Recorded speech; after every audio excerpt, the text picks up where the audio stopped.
Hi guys! Good morning! Dito po sa to, papakita ko po sa inyo yung graduation ceremonies ng University of Northern Philippines or yung UNP. Ito pong UNP or yung University of Northern Philippines ay matatagpuan sa Vigan City. Okay. So makikita nyo po dyan, ang daming graduates, libo, siguro mga 3,000 plus, mga ganyan.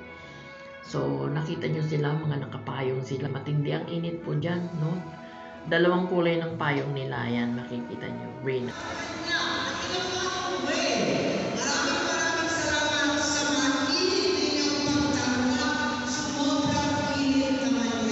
So ang kanila pong guest speaker ay walang iba kundi si Senator Amy Marcos. Ayan, lumipat po kami dyan. Lumipat po kami ng gym kasi may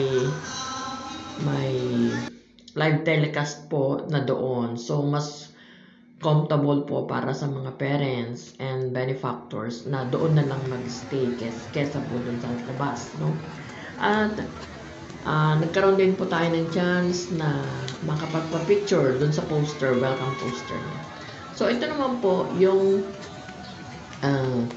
sa may malapit sa gate ng UNP. Ganyan po yung itsura, yung mga buildings na nakikita nyo sa pabungad, ganyan po. Guys, ito po yung sa may bungad, pagpasok mo ng gate, yan po yung mga makikita nyong building. From, taken from inside. Yan lang po, thank you!